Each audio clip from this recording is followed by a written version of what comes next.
তিতাবৰত আৰ্তজনক কম্বল বিতৰণ অসম লাইভ 24 জুবিন গাৰ্গৰ আদৰ্শ সন্মুখত ৰাখি আৰ্তজনক সহায়ৰ হাত পদপথৰ কাষত থকা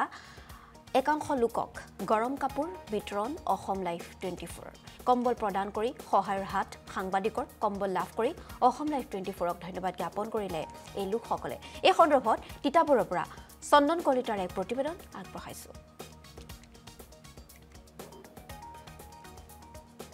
হয় মোক ভাল পাব নালাগে মোৰ কামখিনিক ভাল পালে মই সুখী হ'ম এই কথাটো কৈছিলে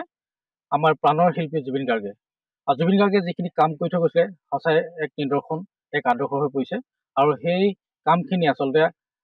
অসম লাইভ 24 ইতিমধ্যে কৰিবলৈ চেষ্টা কৰিছে জুবিন গাৰ্গে ভাল পাইছিলে সাধাৰণ মানুহৰ লগত থাকি সাধাৰণ মানুহক সহায় কৰি ভাল পাইছিলে জুবিন গাৰ্গে ভাল পাইছিলে ৰোগীয়া মানুহক সহায় কৰিছিলে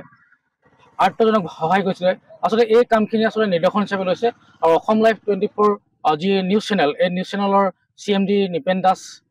ডাঙৰীয়া ইতিমধ্যে জুবিন গাৰ্গে যিখিনি কাম কৰি ভাল পাইছিলে সেই কামখিনি কৰিবলৈ ইতিমধ্যে চেষ্টা কৰি আছে ইতিমধ্যে ঠাণ্ডা দিন আহিছে ঠাণ্ডা দিনত ইতিমধ্যে কম্বল বিতৰণ কৰা হৈছে কম্বল বিতৰণৰ কাৰ্যসূচী ইতিমধ্যে আমাৰ CMD নিপেন দাসে এক কাৰ্যসূচী হাতত লৈছিলে আৰু তাৰ অংশ হিচাপে ইতিমধ্যে আমি কম্বল বিতৰণ কৰিবলৈ ইতিমধ্যে তিতাবৰত উপস্থিত হৈছোঁ তিতাবৰত বিশেষ এগৰাকী ব্যক্তি আচলতে তেওঁ এটা জিৰণি চৰাতে তেওঁ ৰাতি দিন থাকে সেইকাৰণে আমি এই অংশ হিচাপে তেওঁক আজি এখন আমি কম্বল বিতৰণ কৰিবলৈ আহিছোঁ দাদা আমি আপোনাক এখন কম্বল দিছোঁ কেনেকুৱা লাগিছে আপোনাক কওক খুব ঠাণ্ডাটো আপুনি ভালে লাগিছে সকলোকে লাগিব এতিয়া ঠাণ্ডা দিছে মোৰ নাম শ্ৰী মোহন অশোক শ্ৰী শ্ৰীপতি কেওনি তিতাবৰ চিটি অগ্নিগাঁও এই কম্বলখন আমাৰ নিউজ চেনেলে ছাৰে দিছে আপোনাক ছাৰক কি ক'ব ছাৰে যিখিনি কৈছে ভালেই কৈছে দুখীয়া বা আপোনাৰ নাইকিয়া মানুহক এনেকৈ কিবা এটা দিলে তেওঁলোকো সুখী হ'ব